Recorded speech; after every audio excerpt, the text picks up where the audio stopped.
Now we watch Makwaba Fabra Beckham so on Adom TV live on DSTV channel 280, Go TV channel 119, Multi TV Big Boss in your live and so you stream on all our social media platforms from Facebook to YouTube. Maybe I could be searching for Adom TV.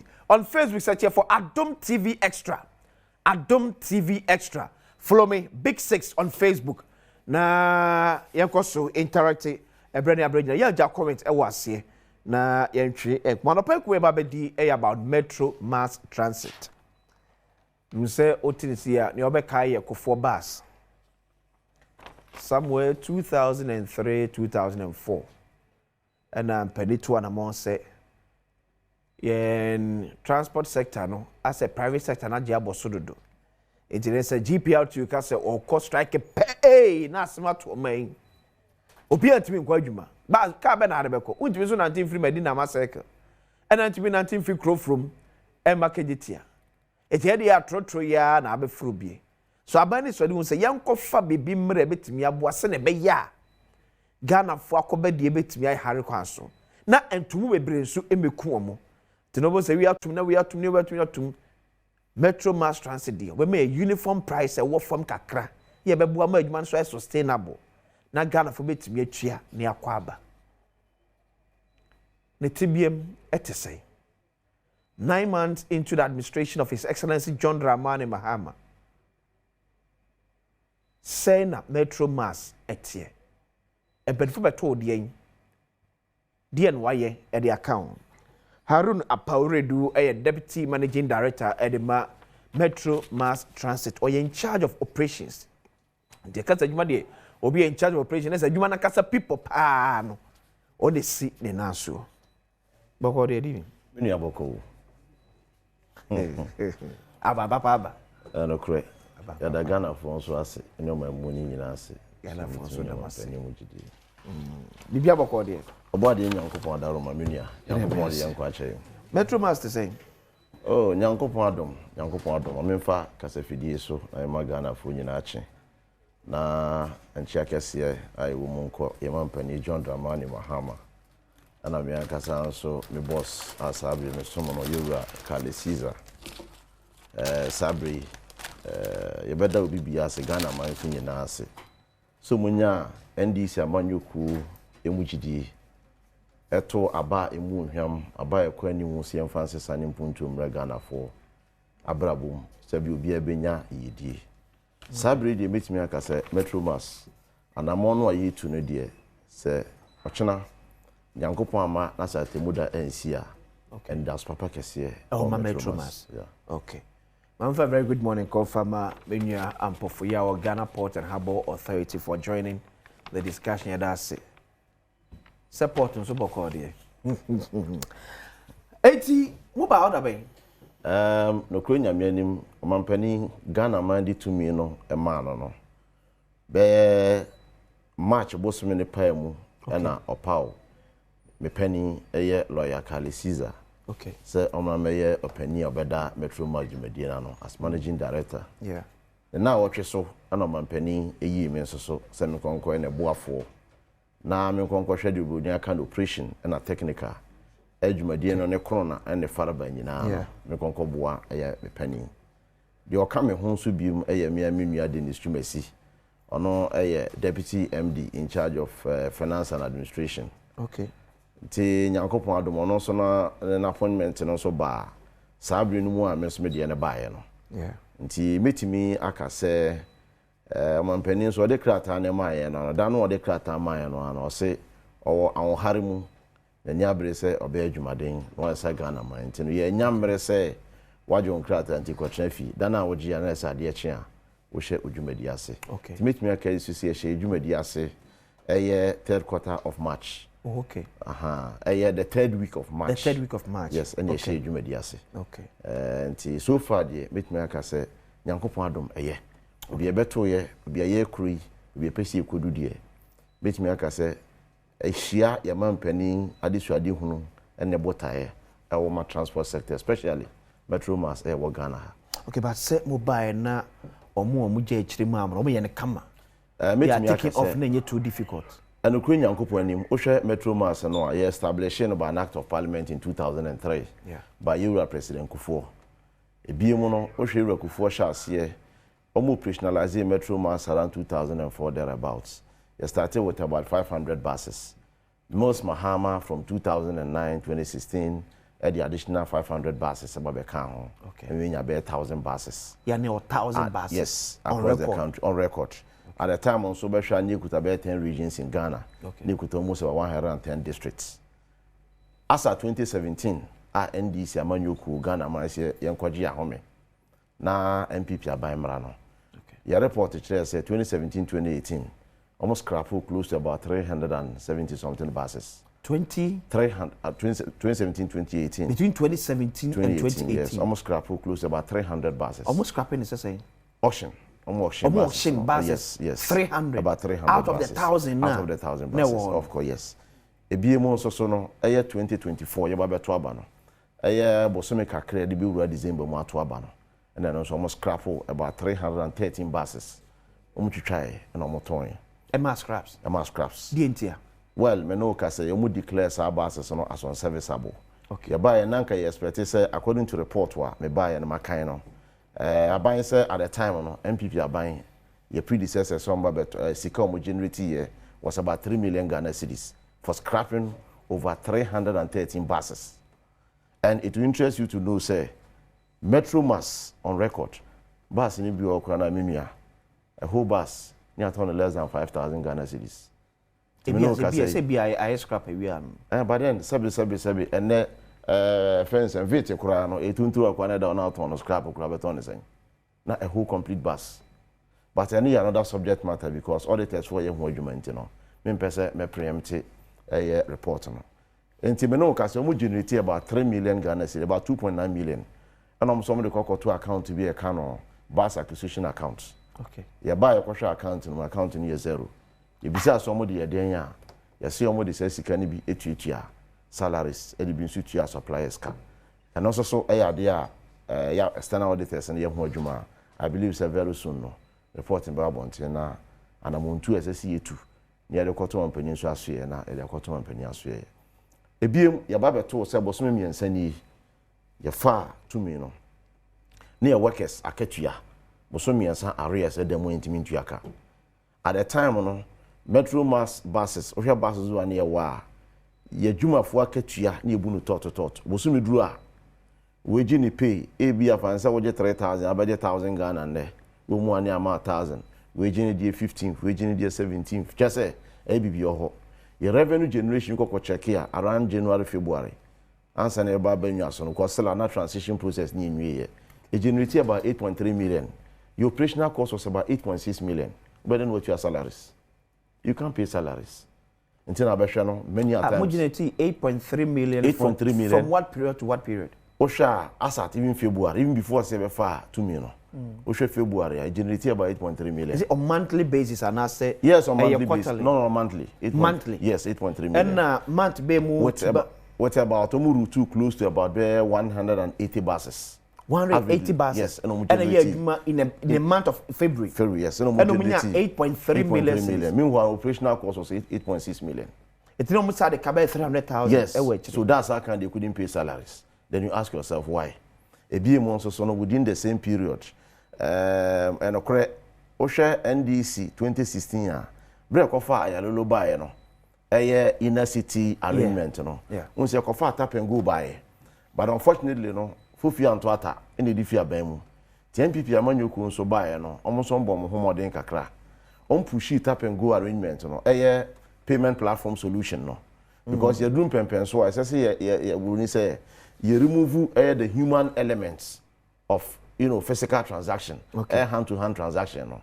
Nekwe na for technology. Say be ya sika no ayeje no. Enkuru obi nse no obi advertise kana kofa baby. Tiebenya a common payment platform wa ube use tap and go card no and abe use e-ticketing na say udi tua na say solution no MPP Amanyuku be transfer mfie nwotwe no omo cover a nationwide coverage was around 45%. Tiaba who said the way to go and they said the leakages were just too much. Maybe 45% of say router omo cars na ye adwuma metro mass ye route no etim cover no yes 45%. ese ko cashless Oko cashless 45%. to month me all the buses month me all the buses all the routes I'm to say buses say number 2 year na ye active ye adwuma. So as we speak me no ka say your fleet level has gone all time low in the history of the company. So no broniaka no. As we speak here, average routine buses actively. Okay. Last month we did 115 buses. 115. 115 actively. It has been continuous, 115. But it will surprise you to know, say, Mahama buy your pie and kokoto hui. This is also the moment the highest revenue in the history of the company. With just about 115 buses. Okay. 80 more 115 buses are actively at the end of the month. 80 ni scrapping nyina ho se council ni ho. Dabi a kakso kwa na san ho. Ye ba yasa ba beto e kai ba 135 million Ghana cedis plus other incidentals. Efrifa. Well, it's also another subject matter. We should book some. Sana say na 135 million Ghana cedis. There are so many suppliers minua for more than 3 years in Mintu Omoka. Meanwhile, supply more spare parts. More spare parts are yeduma. That's what I'm telling you. Say amount buses. For so route more than 300 buses. Okay. Now say bosomeso now we generate 8.3 million. Now operational cost 8.6 million. For me, it's a shouldn't be because we be about not the 115 buses. It generated as at last month, it generated over 14 million Ghana cedis. 115 buses. 115 buses. Under our term, it generated over 14 million Ghana cedis. The highest ever in the history of the company. Meanwhile, this is the moment you fleeted the lowest buses in the history of the company. So that should tell you, say no, something is amiss in Obroniaka. Bibi nkoyi. Oba eske bia ira. Ye buy. Well, and I'm catch say bus acquisition account you buy no. What we expecting is scanning them. You interrogate and also some scanning between your suppliers, only between your salaries. Even salaries no kono mo de 4 months. You buy na no de ya clear salary arrears no. Me no ka say adwuma for you Mahama de enko no. On my performance contracts. O ka kire yen say bro ya Ghana fo nya ne mugidi no. Yen fa ho brase. Me yen fa ho maso. Yen kofo yin tie o hawan ka say o metro masim. Okay. Many a times over metro massa na staff agitation. They maintain one demonstration all because your staff no welfare a problem. Tiura Mahama say na banya wabai a human centered. Tiani yenu no motana so no. You must say sabo so miansa nka tuamu salary arrears no. Esi yifiri wo me no ka say ye tua 3 months na wi. Me no ka say metro mass ye streamline your salary arrangements. Si etuaka on the first from junior staff to senior staff ubiaje ne salary the same day. Me no ka say Mahama buy and ya bresu. Last 2 months since 2016, the last time I took a for Aketuam was 2016. Last 2 months, Omanpeni say if the books are doing good, Yama Yankrof won't feel the real aspect of the research and agenda. So for the 8 years of Nana Akufo-Addo ruling, I am too much salary. Oversee to Yama Kechian to base pay of about the say and I'm sure say limited liability company. Okay. It's a government say to obi Aketuam. Who dey no dey who generate no. And now did yes. Okay. The last time 8 years the last time sorry. The last time we are appraisers. Okay. Appraisers was 2016. Okay. So what I say. And the last time we are Aketuam tumu and no no omo ye bi eno mu ja bi. And no ho arrears and e be 2 years 3 months because na akamu no. It is so omuye increment. The increment that was increment committee ni ho adwuma 2023. Okay. And omu implementing in 2024. Okay. To 2024 no man ntimi ntua ka na nwi. Working staff near saying. So far, you could have about 1,200 working staff. 1,200 staff. Yes. And no more ntimi ntua. And I'm sure so massa asemo esere kra. Your workers in your salary level, you now kabu enu even 5 million Ghana cedis. Over 1,000 over 1,000 your salary you can in abomwa. Move the top echelon it down in enu 5 million Ghana cedis. Meanwhile, you couldn't pay. But thankfully, you buy it was swimming and arrears and you're clear. Me no ka say, sana make us Roman penny yes, yema enipa no ho eyedi ena yakoma so no. That's a mumu arrears number 3 no. Yes. Salary increment na e buy na omo so omo amechi omo top up more no. Yes. Na omo main salary before the increment never. Yes. na no ba yes but na eno no emma no ne bra no se necessary ba no but na eno de na ken wo the main salary na ken wo but top up na ye or say bi aka memnya 200 cedis so me dey so no me dey amba yes and a pile ya for 3 months na mbetwa yes so it means say omo ye increment ye tua both increment no and a current salary so omo je no okay so what you say and how dey no so to ncha me no ka say be bosu mienu atwa mu Roman Penny any cancer now the books are looking good tell me you are not feel the resetting agenda be bosu mienu atwa mu ya to adwumafo akatua mu junior staff from critical staff okay and your conductors, your drivers, your mechanical staff, your to market you by 25%. Base pay. Okay. And your senior staff, your to market you by 20%. Me no ka say your babe to another serious issue no kwenya me anim na any adwene nko. O share statutory payments like senates. Tier 1, tier 2, tier 3. Yeah. On say eno no de o ye there say utua because statutory. Yeah. As we speak, since 2018, then management omanjia. Meanwhile, your workers no your tip free or pay slip must ye tuesika. But the man didn't reach air service providers no. To Glyco at the Yanko courts in your issue with SNET. As we speak, your buy your negotiation with SNET, your negotiation with Glyco. Into your workers no the time was so or call retirement no. Untimi assessing the tier 2 and tier 3 because or call Glyco catch and say Metro Manka. Nti bebre omo de arehu awu. Bebre so every day na ko eduabo. Omo so omo aka no so no mo BCG Metro Mass office. Then you Mahama said Debbie within the shortest possible time my Bible some back on. So we should get this thing done. You make sure so be biara obekọ retirement biara. Untimi nya ani gye fan retirement. No omo so omo akọ omo sanka omo sika no. Yen hwa na muntu ebetimi atu a obi ani beje ofi sabotage nti e de Metro Mass by as a oman yetimi achieve sabotage me hunu se adesuade hunu na ye but over time no enipa su ani nipa ban me se e ma na chia kakra nti thankfully se ene nyankopon adom na Ghana for yaman sesa ba ti na me hya ase ka se me hwe obi ye free obi ye duru ya obi ye kono nda so kese ye ho na me no ka sei ye ne Glyco for atchance akasa and a senator for nti na me no ka sei wo hwe revenue generation a yitua ekadada no plus penalty interest plus current because we tua kadada no na we tua penalty no na we tua current and son and nipa no so chena or call retirement was meaning the full benefits so as we speak ama e a lot of financial stress e dey abrayin meanwhile no kenya sana esenke ba no nti say yitua 2018 ka no say tua interest as about be tua current deductions now when me say ade ba ko a che ma adwe kakra say a lot of the buses na mo ka say ya scrapping is it because na bus na enye and as the rate at which na bus ni adwuma na bro bus na odin so eti na bus buses ni etimi access am me no ka say your bus bi o ho a da buses okay abandoned na kofa bai no cre da buses na be ye obroni say albatross on the neck of the company. Na be arehwa magana for be hwade for mo hwe sabri say Daubas party say wa hana. I saw the party national bag go China near Trebia man ade abeshim. That is the state of it. Ade aboa sustaining Metro Mass ne VDL DAF buses engine no DAF VDL buses na e kura DAF engine no and then aboa. Okay.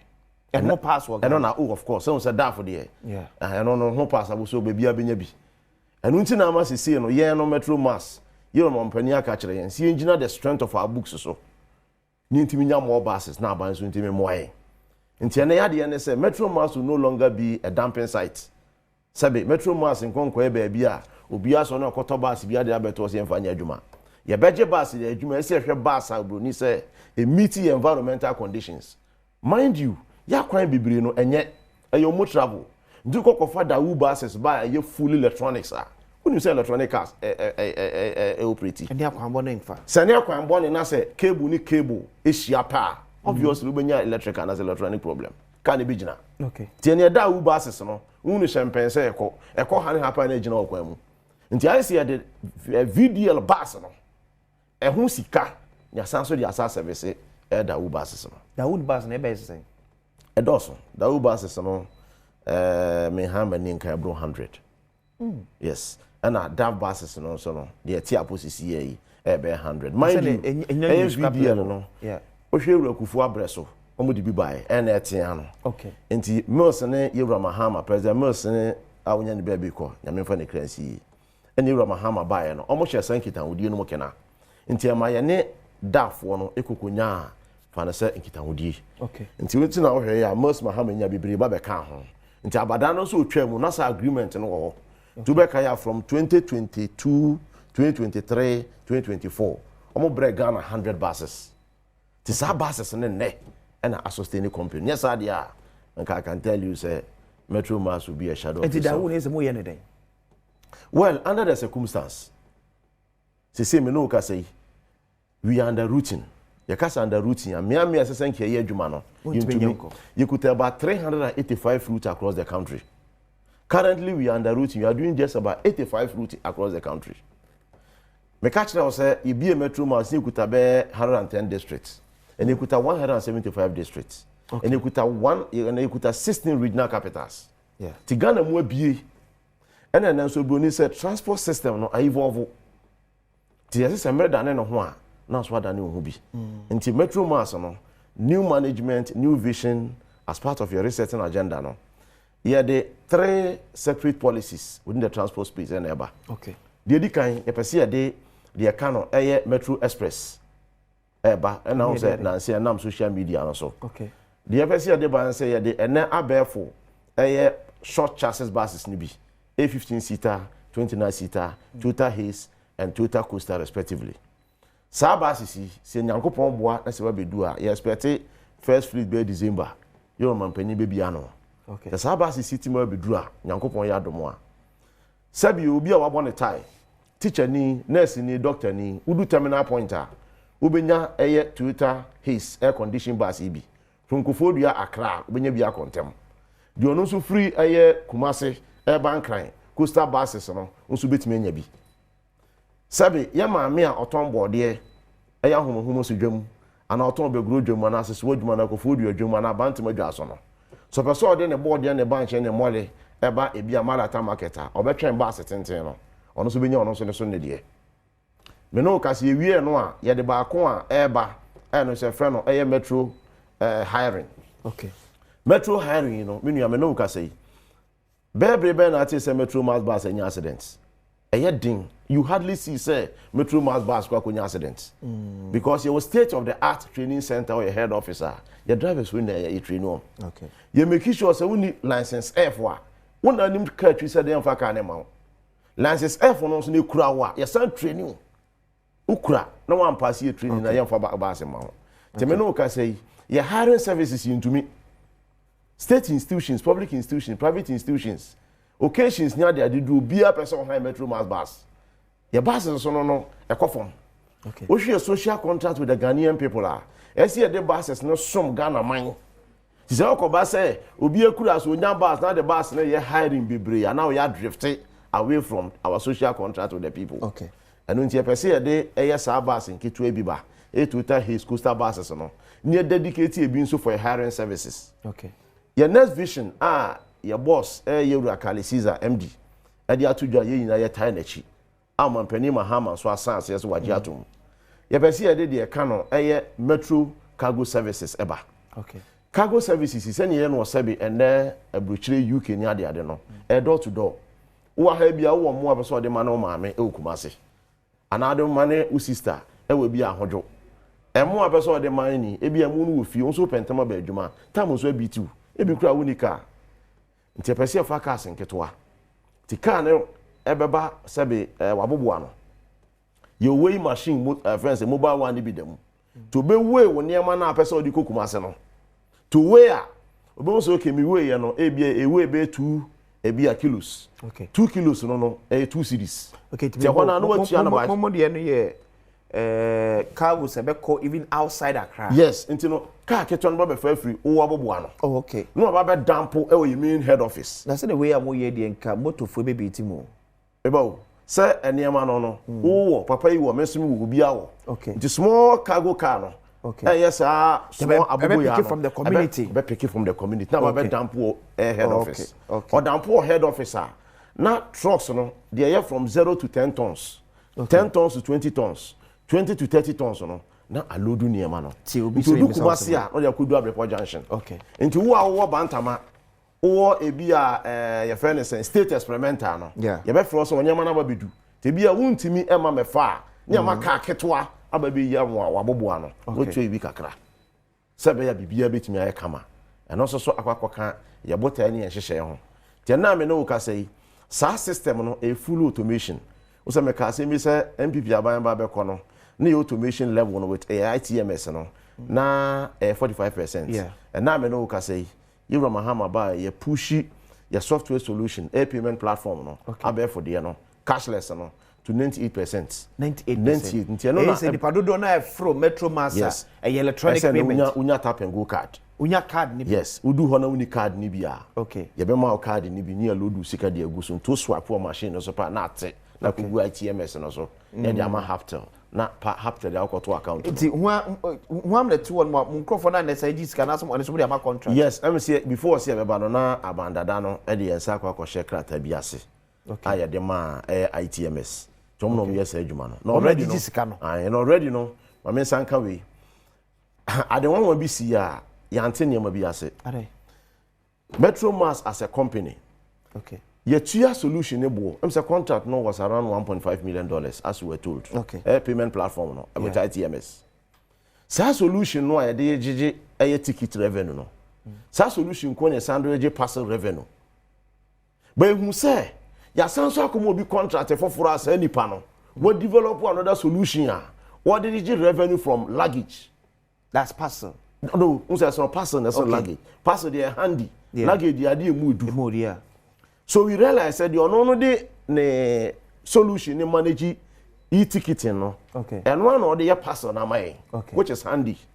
Any who say almost so am obi so kura contract bia. Say nipa we no contract na ekura no. Ono the solution in manage aye luggage. And also so drain company no. Because who say the contract mo no get about 12%. Of the total revenue. Total revenue of luggage. Yes, originally. Luggage yes. So it means say naka one company bet me a trading nyana. Enti aba ye hwe muri ne hu say look termination clause nipa no for about 3 years obriki service.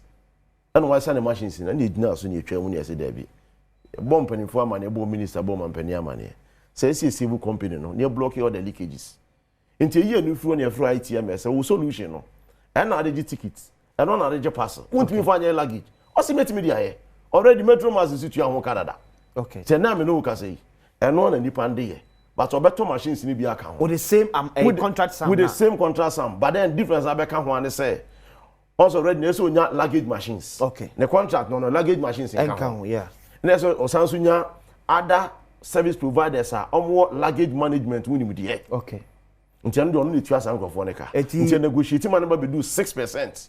Instead of the 12% na nanki be tua no. Na mo tua 12% ni ama nipa oye luggage man. And then some 6% abeka no say ono no nye okay. Ne dia na oye dada so it means there's a financial increment to the contract no. Yes, but then also your civil company no by 50%. Yes, by 50%. See obias man miss also miss our. Akwese, good morning. So why is the DMD creating an impression as if the money that it came to meet is missing when he knows that it was used for salaries? Oh, say Makanoa. So I just say, I'm saying some more can know when. But the point is that, say, Yeshashem Rato say, scraps ya yetoni. Ye de koto account to mu adache. You bet me dina so atobas ni bia bebe kan ho. Ni ewie nye kwatam say sika ne say, but enti e de say sika no, e koto account mu yamfa anye. Ya kwatam je ho ko tua salaries a. Opani ani adwene ko. When adwuma ne ni sika o be tua salaries a. E ho na ya asem no say enti me bisa say. Enne ye buy you kuta 115 buses o. Okay. Your bus fleet level has gone all-time low in the history of the company. Okay. Meanwhile, this is also the moment I generated the highest revenue in the history of the company. But who generated twice of what, or who fleeted twice of buses are near you fleeting on? Okay. Untimin tuya ketuya. but yen buy no your bus level crack of form by 115 buses am no be adwuma yes am any etimi generate over 14 million now we generate 8.3 million with close to about 200 buses. This is unthinkable. Akwasi, good morning. DMD is just interested to paint the former administration black. He just want to sound as if that everything under the Akufo-Addo government at MMT was bad. We can't build our nation this way, Branana. I'm say utie we ya ba ha se ibibie ensemenum. Okay. Na Ghana fo hunu metro mass yare. Okay. Se bi kuro 2 na okofa pada de fa kuro nani a. E kuro no ebetu degenerate into cancer. Okay. E kuro 2 na the hospital my doctor tia say no kuro to me. The doctor me ni hu ana nimdie bi aboa me a. Oje duru be hyan me kuro natimi ewu. Okay. Ti se ma betena ha. Na me ka kire wo se bi a metro mass ye bae ye betu sika. Ye bae ibia ye kama de be chubu no suppliers for jina bobo no. Me no ka se me ka kire se betu ka 135 million plus other incidentals. Bamba so sika bia so ni ho. No. Eka kwa ni asabe betu. Some guys salary was in arrears of 3 months. The last year appraisers my workers for 2016. And now me no ka say year appraisers within 7-8 months. Ya to salary mu. Junior star by 25%, senior star by 20%, yeah, out of station allowance per 20 year. Okay. So driver ni bia de your bus. For say obi behind bus e call nka the normal route here Accra e bia Takra de. Okay. And obi behind bus e de kwa Tamale. Okay. So driver ni ko e out of station. Sure. Ni station ya. Yeah. Nti okọ no so obedidi. Obeda baby. Yeah. Openi out of station allowance near my driver 80 Ghana. 80 Ghana. I'm telling you. Yebra Mahama buy for a day. A day.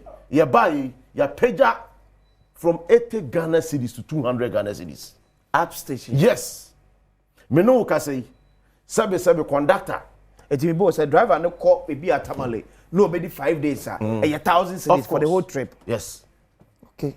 That's just what I say. Okay. This is and when you na ne fleeting 115 buses. Sustainable. Say again. Sustainable. Of course, because you about the last 7-8 years. What's your revenue trajectory? You need anything less than 13 million. For the past 7-8 months, yes, your revenue to fuel. Another revealing issue. Okay. You better your revenue to fuel. We're doing close to 50% of revenue to fuel. And now I know say your revenue to fuel equal about 40%. Still, we can do better. And then before ton fuel nana. I don't know. Hey. But just what I say, that should tell you the kind of leakage and the preference. Me no can say across the country, what me or wana will be at the branch level. Okay. Not the requisition about head office. Or say me here boat or not, me here spring, me here absorber. You need assessment to be a monitor say. And near man will be a Kumase branch, Kofobia branch, Takrade branch, Tamale branch, whole branch. Your friend is saying wa branch, eso muhiano. And you be a sikano ya sign the amom. Omodi akoto and omo anfa anto ye ni bibisa ho ye monitor it is fancy nipa no original so de kwa na so fan say me de ka say mu me ga sa let here branch manager no on audit no branch no and me can e come ti bomu a boni kan grand collusion say ne ma no ye nto woni mi say me no ka say ye jisika ne free and crying say de kwa koto bia boat ye koto ye ko spray car bus no kwa na obie nu a o monitor to make sure say scan ye beji ye no ye de koye ABC the empire de akwakoye. Yes, unim say me no ka say ye buy as part of your tour nationwide tour. See a chin Ghana in akwakohe yare o metro mass. Ye du Kumasi Abrepo junction. Okay. Na buses are parking. Yare bia ni bus no because of ties. Oh, I'm telling you. Baby two ties. Because they be also spare ties. And I make sure spare ties. Baby na one spare ties in him. Emi dia ni mandate say can be no be move without a spare tie. As I talk to you, as part of a procurement process, you centralize your procurement now to the head office. At the branch level, highest threshold, 200 Ghana cedis. That is the new arrangement here. Who branch to mean to spare pass. Yeah, more than 200 Ghana cedis. This was back headquarters. The headquarters here, but the amount. Your boss is in the whole Ghana. Yeah, the amount the next available. One name monitor. Until the same year, your friend is saying, Obia or in charge of technical. Okay. Until quickly, no, send your money bar. Ebe do head officer e fa ensa baako enum ansa na approval aba be fa stores afa technical advisor afa head of technical akọ finance aba me operations wo akọ procurement ansana akọ MD wo enti no bia memo ni be fa ne nsem bia no offer check from the branch and then the man aka bia mo boss say ya fe yenye ne ntem no ko bureaucracy ne too much say won say enti na me no ka say upa me sorry a biefoni na bisa metro mass friends adwuma for they will tell you say no krunya me anim sa management yi yewra mahama brace widie nyankopo adon so far so good me nka say mfa ntu bebre ubisa they will tell you the reasons are that and then your policy is say you my bus in parking with that you my bus in parking just because of a tie and now me no ka say make sure say you stock because we be rubber nyam around this time on the peak time of obi transport adwuma bia ti make sure say spare parts ni won enough go a bus no ho kapa na say additional bus let me move okay because metro mass no your bota kakraka even though say washa ebri bia ye nua no mo wo fa say private sector yeah omo toto lot of first wa yeah no we are mandated say adwene Ghana for ho ntimi nto lot of first so meanwhile no mu nyina so na ko edwas kokoto spare parts yen ka say metro mass nti ye beto dey am cheap ya ton mo dey am kese da bi enti no ye primary motive and as ye botai kese bi mu ne say esi etimi generate enough revenue etimi bi atua katua etimi so bi out of spare parts mo charges amboji mu nyanka enfa bi nka ho your charges no yeah oh I think say anya bi e de be ka ho no per se but say ye betimi abo aban na yakwan bebreba e bia enye no etimi asisi akwan ne mo etimi so look me nu the metro mass company ma won na see say run 1 year Ghana young guys are be label on billionaires no be ka ho bi I'm telling you look metro mass is one of the most lucrative state agencies in Ghana.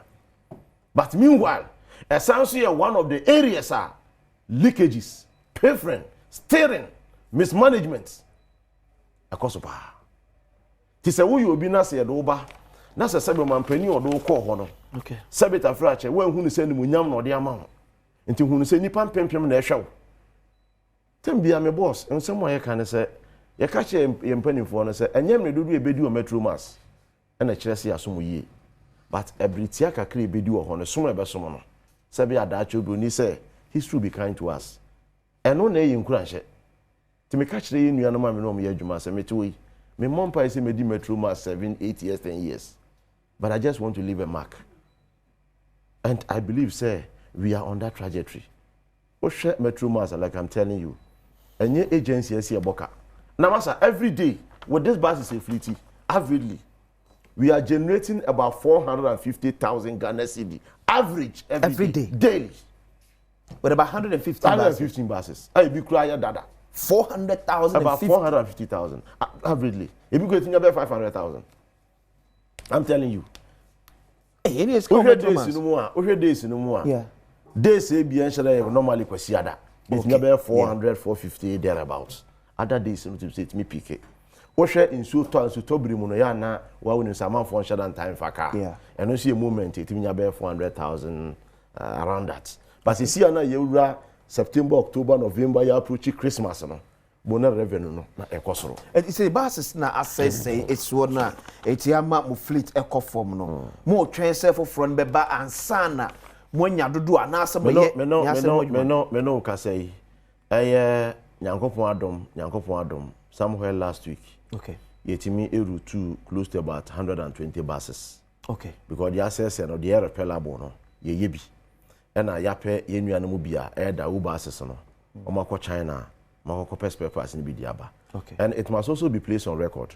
The buses no the buy no. It didn't come with spare parts. So no bronyaka no. Buses never na spare parts kren kan. I don't know. I don't think na o ye kra mo to even home use cars crefra brochire but the ban na space pass to the upper bibia na wa frɛ omo anomo ho dada no no bi so omo say yes omo koto da bus buy na bus ne buy no na boat not kan ho ana emu bie no na spare pass eti na ma da bus no me no ka say ye onkofo bi kakra bi omo Ghana ha omo monopolize market no omo nko ana obi omo se wan ko mo nche no wanya bi obi ani bi ma ana pass bi okwa bekoko mu ni bi no ma ka kire wo say fa part ne mo no fa share bag mu no nko Korea and I say China no akwa hwe ni twa the same part the amano no de aba ebu o mo de ba be sha na afa ebu on so emfa na so sasa ko. That is the state of it. It's looking at this quantum of security, this share purchasing of 100 Dawood buses. Yeah, Jibas aba spare parts. I'm telling you. Na what me afre old management na be song. Eno mo din komo.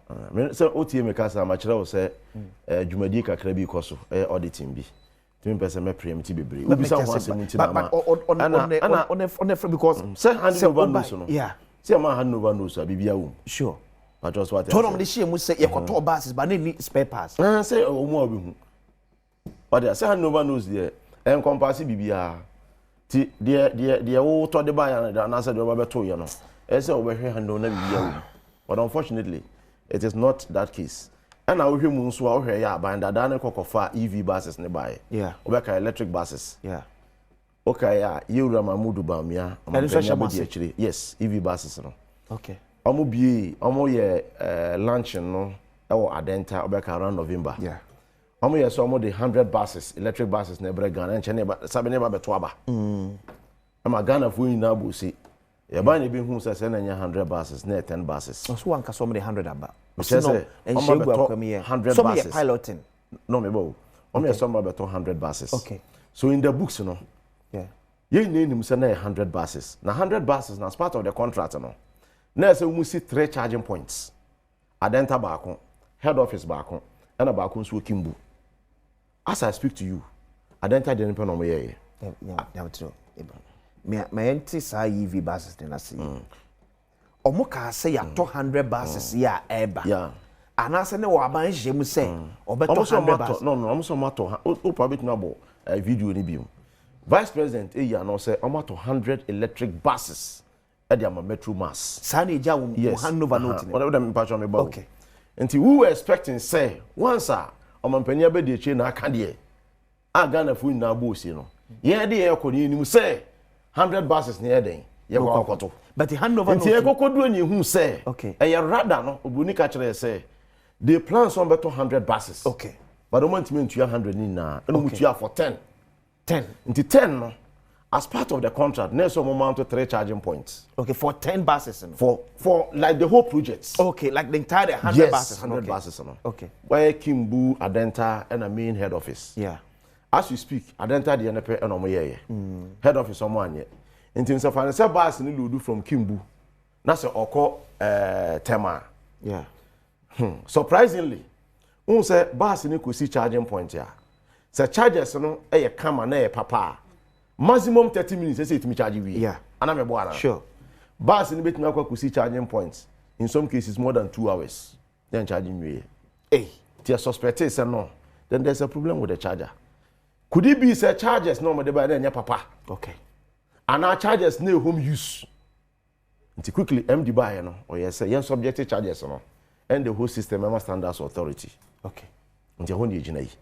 Because we say a bibisa na the 100 bus EV bus by NSC no ye buy ya block ye percent 90 ne beba and I say ne kasa be social media. But I mean for platform yi so na me nchire mu say enye obi anya President Mahama enye Metro Mass na kokko block 90 no. As we speak there are serious issues with the charging system. And now me know ka say Kimbu ebi ni ho. Nsa bus ni load from Kimbu na ekotema. Menua esenka charging no bus ni charge bia each lap bia no. Ese etimi ye 250 km kilometers. Okay. Asa na wasa charge bi. Okay. As we speak bus is near 160 km. Or charge 160 km. Or charging you full. And Timmy did the whole day. I charge even 2 hours. Yes, 160 km. Now 160 km no. Obeko Kimbu to Adenta baako. No aba. Odi agro no san ko bi mu e be complete 2 laps ah. One Rebecca kwemu. What I say? Kimbu Adenta no aba back no ko. So ka so ko third one ah. I saw ko charge. Anya so Rebecca kwemu. Electric bus and so the ante say what short two fuel into the 1 gallon. What ko to bi agum. Tikan we beja wasi no. Na bi aso ko to. And na ye de mobile chargers ni bi aba no. One move a mobile charger the aqua sport no asay no. Wetin me di aye. Okay. Nti no sebi as part of Euro Mampani Mahama the green energy transmission policy no. Mampani aye say we should further engage. never say bet me build EV charges no. Okay. Infrastructure no. Bet me building across the country. Okay. Say be bet me take maximum advantage of EV transport system no. Then na me no ka say nkitahudi ekoso. Ayura Mahama Daroma and I'm a boss you Caesar. You build a state of the art charging point. Kese theater or head office wall. Yankasa ye be only. Ye be charge your buses no. You be back on so Kimbu. The same contract now under the previous administration. Debbie. On okwa dey be 3 months ago kura. Ye catch and say ye entrance na standards authority mram. Okay. Na ye ntimi na mo rate no so no na ekosoro. No more charging. Yes. Because massa, so if I say obi ni say petrol boarding. Timi ko fa say and EV charge. Yeah. Na say EV charge na me ya boka sene. Look. Why generate EV bus na kuta 10 buses? Okay. As a last month I'm checking on revenue projections and on spreadsheet no. For 3 months I'm generate about 220,000. 3 months. 3 months quarterly. Okay. 220,000 no opening. Within 3 months the cost of charging was around 80,000 Ghana cedis. Hey. So unya saying about 140,000 for 10 buses. Maintenance in my. Maintenance in my. And quickly, and I'm penny said Debbie. Yen na yen building it. My shutting it down now. Your friend is a standards authority Murano. Yeah. And on shutting and down so on charging him. Oh, Tafina bus night. So that particular day grounded. The MD so you season one abasubium. In fact, quickly no or thinking outside the box. And in your private vendor be so don't charge you for the next 1 month. Whilst we make efforts to put in place a much more permanent solution. Okay. And now man there, you a head office one. It is private one now no charge the no form as compared to the other. And also need the 4 cedis 50 pesos per hour. Yes. 4 cedis 50 pesos every hour. Yes. Oh, okay. Tell me how many months? Oh, me fan say me how many nka ko ba busumi ni. Be afene ko 1 month. Yes. Oh, okay. Okay. Tell you na what check our spreadsheet and so. It's only me say there. Na obet otimi charge 10 nyina. As you see there honomo no charge. Honomo na charge. Okay. But we are hopeful say there. I'm sure by next month yetimi wie pa na say ye yisa bed na ye. It will not charge you mutimi nya 250 kilometers a battery strength no. Well, we no the good thing about we need the say no correct buses ne kwa enche bebre sana nanka any 2 hours in the 2 hours no into a charge between 45 minutes 1 hour no charge we otiminya say 250 kilometers otiminya 250 because we say and also na everyday bia nimudie e ba ho akwese phone e use yi sanete ye say o battery da o phone no nya papa e dey wetin charge phone be 3 times but say phone no e kura won say battery na da mu ni papa o charge na ba akwa bi o chana kura won charge ade the third day. Okay. Tiana ni na gina, charges no, na efficiency na ho den so. Nti ama ye dia ye wi a ye subjected them standards authority. Okay. Normal prescribe the right batteries are which must stand the test of time. Okay. Na etimi aboy. Etimo call private man no money dey kubo because what experience o mo dey e kire mo dey ntia ye ntimi charge enya 250 kilometers. Oh yes, oh yes. No just say be a second hand charges. Okay. So charges ni one second, you're brand new. Send your phone with battery sanity. You're 90% sanity. Okay. Hantino. Ono de ono be chire mu say into bibia no person we na adwuma no ho towa. Oto bibia mo no. Okay. Unya ne mo no de a problem. Okay. Ebie mu so no de ye ni sisi a ye nya ne only electric charges. Ye no solar. Ewia no so bogu. Yeah. Into no eno so be boa ma. Your operational cost no at the end of Busumbia sin Boniaka. It was spending about 80,000 yes on charging. You best spending less. And the answer when you best answer open up to private, persons and individuals. Yes, yes. Now what you be say we are very close to Abusukai. Yeah. And Abusukan Sakwa a spare pass hub. Sure. Until no circle near the other no, they can also take advantage. So the national picture no at the same. Ye see joint ni bu Ghana baby and I say ye na crown kwa. No crime minimum senkita udi cost through the Ministry of Transport. Okay. I'm encourage nipa bi no say they should go into a full EV in line with Yura Mahama green energy policy no. Yeah. And minimum say Metro Mass and so ye investors ni bi enyankita udi a on be build the charging points across the country and across 20 points. Nti bi afane say ye be use EV bus from Accra to Kumasi a yɛmfa charging point ni nsi oli Kumase ne Nkran in between Kumase ne Nkran no yɛbɛyi bi di sisi mu so that in case a problem bi aba quick no bit me switch it no after be ewura na what me charge but the encourage most amongst nipa bi no munyan kitanwodie no solar aspect no okay ha no so etime boa even though a friend saying we no power there no but then you solar no so you electric there at the same time say so solar fuel we mo fuel no na me kan no we are doing close to 50% fuel to revenue. Now you're doing 40%. Now we are doing about 40%. We last month the revenue generation, like I said, in about 14,100,000 and something Ghana cedis. We revenue generation, we were doing around 5 point something million. For fuel. Yeah, for fuel. Okay. And like I said, your salary levels and so we're doing around 3 point something million. So it means Metro Mass or future yes, under NDC. As I talk to you, you buy under Yura Mahama, you born about Subi, my name boss, Yura Caesar, you near board Nishia, Asatenra. So far, no, na Sikakura, your credit balance, your was quite more than 7 million Ghana cedis as our savings. Aside, every month, you let also place on record. You buy a to account 135 million as with a zero balance account. With a zero balance, with even a negative. 135 million, no. Let also place on record. You Mahama buy a baby some and soon, you know. Okay. You cheer a close to about 15 million, more than 10 million. Okay. Yes. That was our canon. But when you say, I don't mean me dream one maintenance you. Say, Obia ran a buy juma for 8 years. Yeah. Na wokono wenya kapre 1 to 1 cedi kura wo Metro Mass for account ba mo sabe to eka over 100 million Ghana cedis entwetwe so enti eno na amayen oneme no ka say bank eno mu didwa amaya hotoso a per the strength of our own books investors so bia also come Metro Mass enti basis ayede bai apart from aban mu a wode boaye no ankra de eba mu no on person mu gina e books no so ankasa normal bass enye adwuma ni ntuaka. Oh wow. Oh yes. Hey, yes, I'm telling you. When I say former president go for time and banks HAC yes, business I'm owners telling you that is the order of the day in Metro Mass. Because of the books. So and we investor. Yeah. Now banana will be didwa. Now say book negatives in kwani we kan kwani go one. When ma be didwa. Yeah. But oba and we say where bo so me nso wotwe ni. Plus one sesan no. Utuaka dada. Okay. Utuaka foforo. Okay. Osanso nya bi nso save the two baby. Okay. Say sika me ka say atimi save more than 7 million cedis. Yeah. Conscious effort wa. Ye dey am ya ho say. For the past 8 months. Yes, busumi biara. Ye create account bi to baby a ensuo to ewie bo ewie mu payo. Say sika na rekoto account wo. Escrow account ana. Anya escrow account e da baby.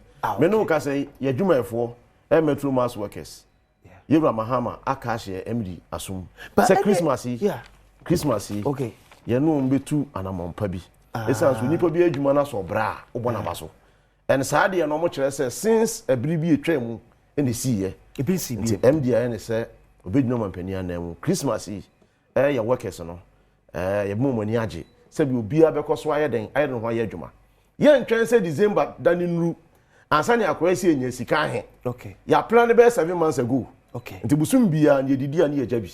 Yedidi ani ejabi. Yedidi ani ejabi. Yedibi eguo. Sebe ya bia betima ya kama. O de asempa nabo. Asempa nabo. 24-hour aircon. But me around 24 hours. Oh yes, and your vision. Oh here your buses na dey by ya. Because 24 hours no say your transport system no. Anya adwuma. 24 hours ni ntimi nya adwuma. Bidi akwesi is here deputy managing director at Metro Mass Transit and Train Commander no pay. O chire da from kuma kese bi so onyame admo o china kwaso ne ha Adom TV. Bedwem ni Accra.